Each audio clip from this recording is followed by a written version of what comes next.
Video like जरूर कर लीजिए और ऐसे वीडियो लगातार फ्री में पाने के लिए चैनल को तुरंत सब्सक्राइब कर लीजिए और बेल आइकन को जरूर टैप कर लीजिए ताकि आगे भी सारे वीडियो आपको मिलते रहे। यूट्यूब में फॉलो करते हैं तो प्लीज ये वाला फ्री टेलीग्राम चैनल जरूर ज्वाइन कर लीजिएगा। सारे नोटिफिकेशन सारे अपडेट यहीं पे आते हैं, ध्यान रखिए। नमस्कार दोस्तों, एक बार फिर से आपका स्वागत है यूपीपीएससी बेस्ट ऑनलाइन कोचिंग के इस यूट्यूब चैनल पर।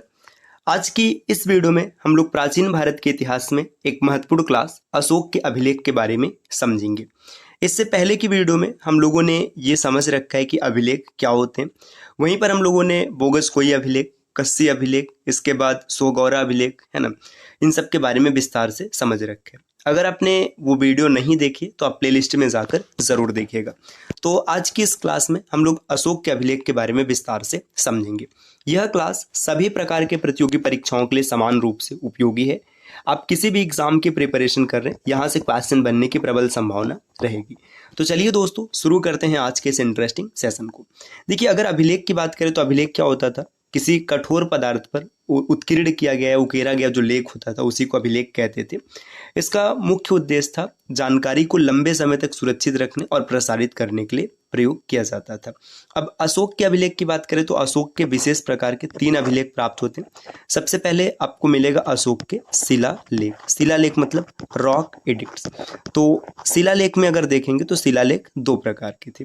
कुछ वृहद शिलालेख जिनकी संख्या 14 है और इसके बाद कुछ लघु शिलालेख।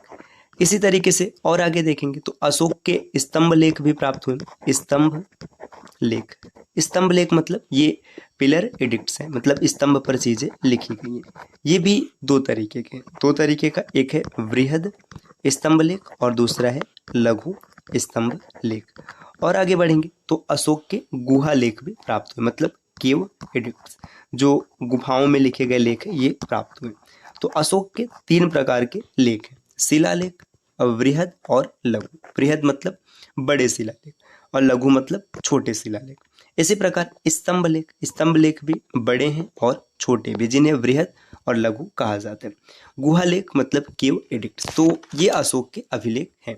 अब यहाँ पर एक चीज ये भी ध्यान देने योग्य है कि अशोक के जो अभिलेख है ये सबसे पहले पढ़ा किसने था। तो ये पॉइंट बहुत ही इंपॉर्टेंट है, कई बार पेपर में प्रश्न बना है। तो जेम्स प्रिंसेप, जेम्स प्रिंसेप नाम का व्यक्ति होता है जिसने अशोक के शिलालेख को पढ़ा था। तो ये पेपर में कई बार बना प्रश्न है और आपको इंपॉर्टेंट है, याद भी रखना है कि जेम्स प्रिंसेप ने सबसे पहले अशोक के शिलालेख को पढ़ा था। अच्छा, किस शिलालेख को पढ़ा था? तो ये भी पॉइंट इंपॉर्टेंट है, जो दिल्ली टोपरा, दिल्ली टोपरा शिलालेख है, इसको पढ़ने में इसने सफलता प्राप्त की थी। और यहीं से ये पता चला था कि अशोक को देवा नाम पियदास, देवा नाम पियदासी, ये नाम दिया गया था, जिसका अर्थ बाद में स्पष्ट किया गया था देवा नाम प्रियदर्शी। और ये चीजें जॉर्ज टार्नोर ने स्पष्ट किया था कि ये चंद्रगुप्त मौर्य के पौत्र के बारे में जानकारी दी गई है। ठीक, तो अशोक के शिलालेखों को किसने पढ़ा? जेम्स प्रिंसेप ने पढ़ा। कौन सा शिलालेख है? दिल्ली टोपरा शिलालेख या दिल्ली टोपरा अभिलेख कह लीजिए, जिसको इन्होंने पढ़ा था।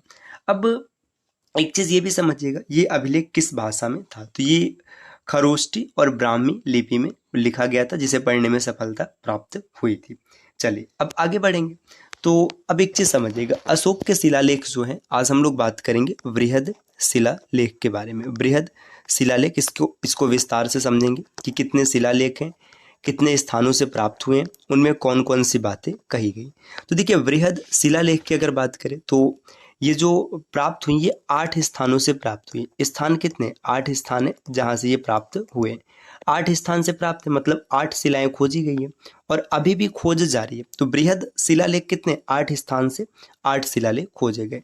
इसमें जो लेख लिखे गए, लेख मतलब जो बात लिखी गई, उनकी संख्या 14। तो ये पॉइंट इंपॉर्टेंट, देखिए लेख कितने हैं? 14 हैं। स्थान कितने हैं? 8 है। तो ये हैं कौन कौन से, ये पॉइंट भी आपको याद रखना चाहिए। देखिए, तो इसमें अगर आप देखेंगे तो सबसे पहले शहबाज गढ़ी, ये शहबाज गढ़ी है जो कि पाकिस्तान में है। तो ये पहला हो गया, है ना। इसके बाद दूसरा है मान सेहरा, ये दोनों पाकिस्तान में, शहबाज गढ़ी भी पाकिस्तान में और मान सेहरा भी पाकिस्तान में। इन दोनों के बारे में आपको ये याद रखना है कि ये जो शहबाजगढ़ी और मानसेरा, इसमें खरोष्ठी लिपि का प्रयोग किया गया। खरोष्ठी लिपि, ये देखिए अशोक के जो शिलालेख है अक्सर ब्राह्मी लिपि में, लेकिन जो पश्चिमोत्तर शिलालेख रहते मतलब जो पाकिस्तान के साइड में रहते वहाँ पर खरोष्ठी लिपि का प्रयोग किया गया। शहबाजगढ़ी पेशावर में है, मानसेरा ये पाकिस्तान के हिस्से में, दोनों खरोष्ठी लिपि में लिखे गए हैं। इसके बाद देखिए गिरनार, गिरनार अगर आप देखेंगे तो ये गुजरात काठियावाड़ में, गिरनारी नहीं गिरनार होगा, रुकिए इसको सही कर लेते हैं, गिरनार ये गुजरात में है। इसके बाद और है जैसे कालसी, कालसी अभिलेख जो प्राप्त हुए, कालसी अभिलेख उत्तराखंड से प्राप्त हुआ है, UT ये ब्राह्मी लिपि में लिखा, ये भी ब्राह्मी लिपि में लिखा गया।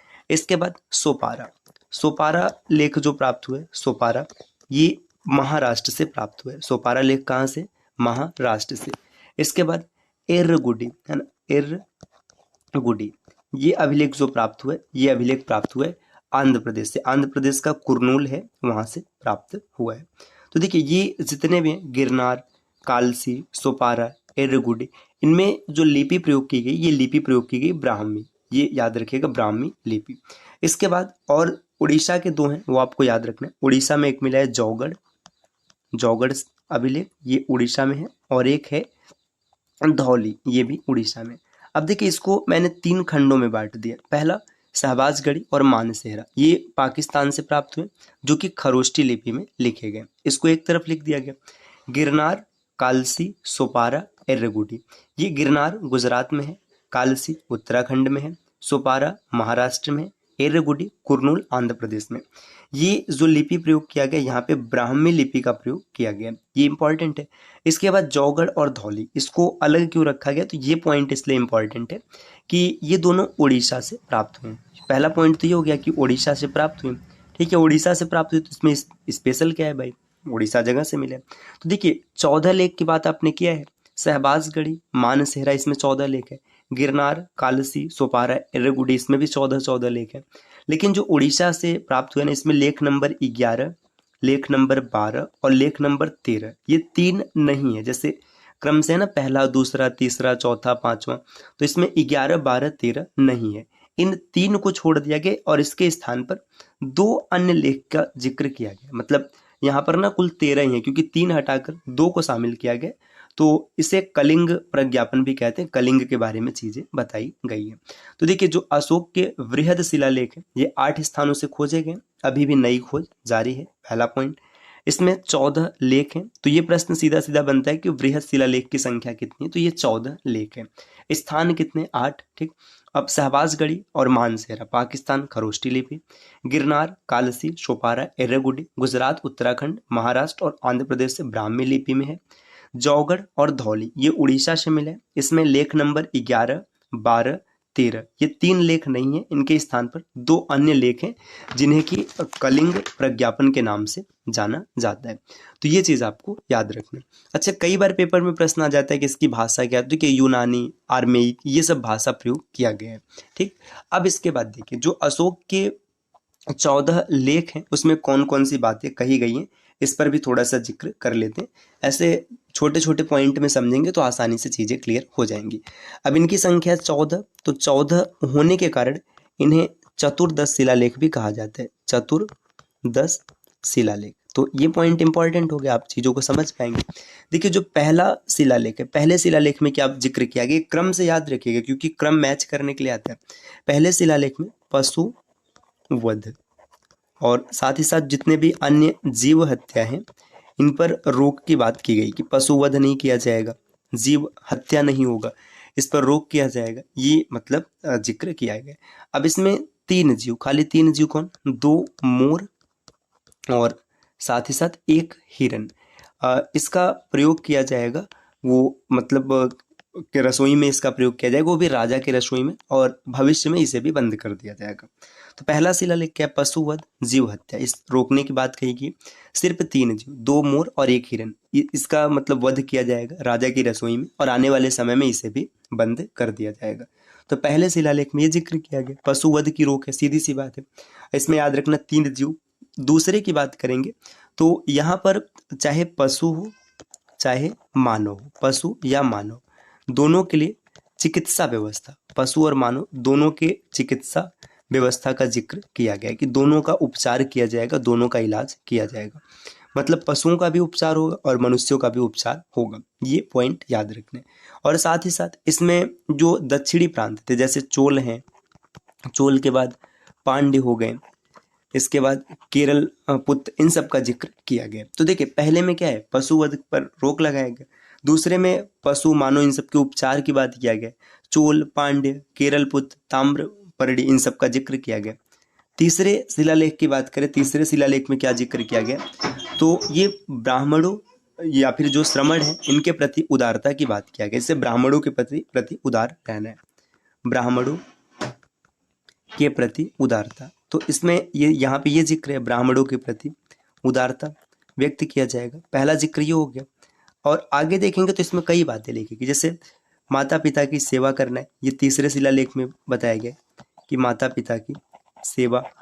इसके बाद तीसरे में ये भी कहा गया कि अल्प व्यय, मतलब खर्च पर थोड़ा सा रोक किया जाए, अल्प व्यय पर जोर दिया गया, मतलब आपको फिजूल खर्ची नहीं करना है। चौथा, इसमें देखिए जो युक्त होंगे, राजुक होंगे, प्रादेशिक होंगे, 5 वर्षों पर राज्य का दौरा करेंगे और धम्म कार्यों को आगे बढ़ाएंगे। तो देखिए तीसरे में क्या कहा गया, ब्राह्मणों के प्रति, श्रमणों के प्रति उदारता होगा, माता पिता की सेवा की जाएगी, व्यय पर नियंत्रण रखा जाएगा और 5 वर्ष पर दौरा किया जाएगा और उसका निरीक्षण किया जाएगा। इसके बाद देखिए शिलालेख नंबर 4 जो है, तो 4 में किसका जिक्र किया गया, इसमें जो भेरी घोष हुआ करता था, भेरी घोष के स्थान पर धम्म घोष, जो भेरी घोष था इसके स्थान पर अब क्या होगा, ये धम्म घोष पर बल दिया गया कि धम्म घोष क्या है। ठीक, तो ये चौथे शिलालेख में कहा गया। 5वें शिलालेख को अगर देखेंगे तो यहाँ पर धर्म महामात्य, धर्म महामात्य का मतलब जो धर्म की प्रचारक होंगे, धर्म महामात्य, इनकी नियुक्ति की जाएगी। पहला पॉइंट, धर्म प्रसार, मतलब धर्म का प्रचार प्रसार किया जाएगा, धर्म प्रचार प्रसार होगा। दूसरा ये कहा गया धम्म की वृद्धि, जो बौद्ध धर्म में धम्म होता है, धम्म की वृद्धि होगी और धम्म के मानने वालों को, मतलब जो धम्म को मानेंगे उनके लिए कल्याण के कार्य किए जाएंगे। तो ये कहा गया 5वें शिलालेख में। जो 6वां शिलालेख है, शिलालेख नंबर 6, तो इसमें जिक्र किया गया कि प्रतिवेदक, प्रतिवेदक का मतलब जो गुप्तचर हैं, जो जानकारी एकत्रित करते हैं, मुझे प्रजा की ना पल पल की जानकारी देंगे, प्रजा की पल पल की जानकारी। इसका मतलब है कि प्रजा की दशा क्या है, वो किस हाल में, उससे राजा को अवगत कराया जाएगा। इसमें प्रॉपर जिक्र है, चाहे मैं खा रहा हूँ, शयन कर रहा हूँ, मतलब किसी भी समय, किसी भी स्थिति में हूँ, मैं हर समय प्रजा के कार्य के लिए तैयार हूँ, ये 6वें शिलालेख में कहा गया है। और ये भी बताया गया कि भाई इसी में ये उल्लेख किया गया कि लेखों का उल्लेख क्या होता है, तो लंबे समय तक रहेंगे, उत्तराधिकारी इससे प्रेरणा लेंगे। अब शिलालेख नंबर जो 7 है, 7वें में जिक्र किया गया धार्मिक सहिष्णुता, कि धार्मिक सहिष्णुता पर जोर दिया जाए, धार्मिक सहिष्णुता, इस पर जोर देने का प्रयास किया गया।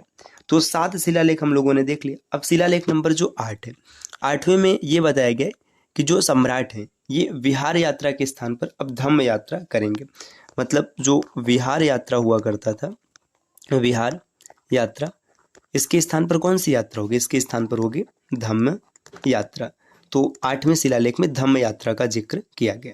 9वें की बात करेंगे तो इसमें धम्म मंगल, जो धम्म मंगल है, इस पर जोर दिया गया कि भाई धम्म मंगल का कार्य किया जाएगा। इसमें ना जो निरर्थक मंगल है, जैसे जन्म दिवस हो गया, यात्रा है, विवाह है, इन सब पर जो भारी व्यय किया जाता है, इस पर रोक, जैसे विवाह पर ज़्यादा व्यय नहीं होगा, इसका जिक्र किया गया है ना। जैसे आज की स्थिति में आप देखिए, अगर आप देखेंगे जो बौद्ध धर्म है, अब हिंदू धर्म में क्या होता है, किसी व्यक्ति के मृत्यु पर 13वीं मतलब जो उसका श्राद्ध कर्म होता है, उसके बाद भोज का प्रयोजन किया जाता है। लेकिन जो बौद्धिस्ट हैं या फिर जो अपना भी मतलब बौद्ध धर्म को अपना रहे हैं, हालांकि बौद्ध हिंदू धर्म का हिस्सा है, देखेंगे वो 13वीं को इससे दूर कर रहे हैं, मतलब ये जो मृत्यु पर खर्च किया जाता था उस पर रोका जा रहा है। ठीक, जो शिलालेख नंबर 10 है, इसमें धम्म नीति की श्रेष्ठता, जो धम्म नीति है, धम्म नीति की श्रेष्ठता का जिक्र किया गया और साथ ही साथ जो ख्याति व गौरव है उसकी निंदा की गई है। 11वां शिलालेख जो है, इसमें धम्म नीति की व्याख्या की गई है, नैतिक कार्यों के बारे में बताया गया। तो सीधी सी बात है, आप याद रखिएगा, जो नैतिक कार्य है, नैतिक कार्यों पर जोर दिया गया। नैतिक कार्य का मतलब ऐसे समझिए जैसे आज के समय में जो नैतिकता हम लोग पढ़ते हैं कि जीवों पर दया करो, बड़ों का आदर करो, मित्रों के प्रति उदार रहना है, पशु हत्या नहीं करना, तो ये सब यहाँ पर इसका जिक्र किया गया। शिलालेख नंबर 12 में कहा गया है कि सभी धर्मों का सम्मान करना है। धर्म कोई भी है, सभी धर्मों का सम्मान करना है। तो सभी धर्मों का सम्मान ये किस में कहा गया? 12 में। 13 नंबर का जो शिलालेख है, 13 नंबर के शिलालेख में कलिंग विजय इसका वर्णन किया गया। आपको पता होगा कि सम्राट अशोक कलिंग युद्ध के बाद इन्होंने क्या किया था? बौद्ध धर्म अपना लिया था और युद्ध से इन्होंने त्याग दे दिया था। कलिंग विजय का उल्लेख है, इसमें यह जिक्र किया गया कि 1 लाख लोगों की मृत्यु होती है और लगभग 1.5 लाख लोग बंदी बनाए जाते हैं।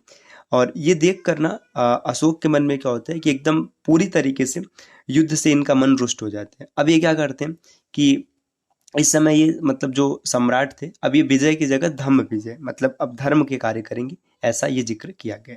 और शिलालेख नंबर जो 14 है, इसमें ये बताया गया कि आपको धम्म के मार्ग पर चलना है।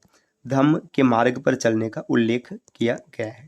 देखिए अब आपने देखा जौगड़ और धौली जो 2 था, वहां पर 11, 12 और 13 ये 2 नहीं थे, इसका मतलब ये 3 नहीं थे, इसके स्थान पर क्या है? 2 अन्य थे। तो उसमें ये कहा गया था कि समस्त प्रजा मेरी संतान है, मतलब जो जौगड़ धौली या फिर कहीं की भी प्रजा वो सब मेरी संतान है।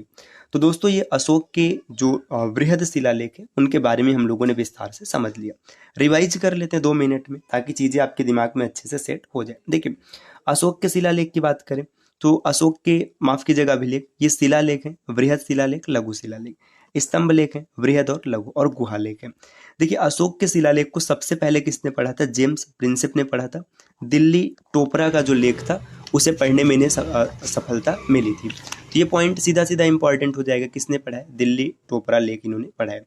अच्छा इसकी खोज किसने की थी? तो अगर कभी ऐसा प्रश्न आ जाए तो टिप है, थेलेट ने इसकी खोज की थी, ये पॉइंट आपको याद रखना है। ठीक, इसमें इन्होंने बताया देवा नाम प्रियदासी या फिर देवा नाम प्रियदर्शी भी कई जगह लिखा रहता है।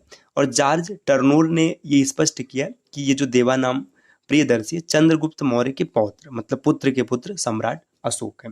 इतना स्पष्ट हो गया। इसके बाद देखिए बृहद शिलालेख 8 स्थानों से मिले हैं और अभी भी इनकी खोज जारी है, जिसमें 14 लेख बताए गए। शहबाजगढ़ी और मानसेरा ये खरोष्ठी लिपि में पाकिस्तान में। देखिए जो सीधा सीधा याद रखिएगा, जो पश्चिमोत्तर प्रांत थे, पश्चिमोत्तर प्रांत में खरोष्ठी भाषा का प्रयोग मतलब लिपि का प्रयोग होता था, इसीलिए खरोष्ठी लिपि में है। गिरनार, कालसी, सोपारा और एर्रागुडी। गिरनार गुजरात में, कालसी उत्तराखंड, सोपारा महाराष्ट्र और एर्रागुडी आंध्र प्रदेश, ये ब्राह्मी लिपि में लिखा गया। जौगड़ और धौली भी ब्राह्मी लिपि में उड़ीसा से मिला है, लेकिन ये इंपॉर्टेंट इसलिए इसमें लेख नंबर 11, 12, 13 नहीं है, इसके स्थान पर 2 अन्य लेख हैं। इसके बाद देखिए अब इसमें जो चतुर्दश शिलालेख उसमें क्या जिक्र है? पहले में पशुवध या जीव हत्या की निंदा है। इसमें कहा गया 3 जीव, 2 मोर और 1 हिरन की का प्रयोग किचन में किया जाएगा। दूसरे में पशु और मानव चिकित्सा व्यवस्था का जिक्र है। तीसरे इसी में चोल और पांड्य मतलब जो दक्षिणवर्ती साम्राज्य उनका जिक्र है। तीसरे में ब्राह्मणों के प्रति उदारता, माता पिता की सेवा, अल्प व्यय पर जोर, इन सब पर जिक्र किया गया। देखिए आगे जो 4 है इसमें भेरी घोष के स्थान पर धम्म घोष की को अपनाना है। 5वें में धर्म महामात्र मतलब धर्म प्रचारकों की नियुक्ति होगी, धर्म प्रचार किया जाएगा, धर्म को बढ़ावा दिया जाएगा।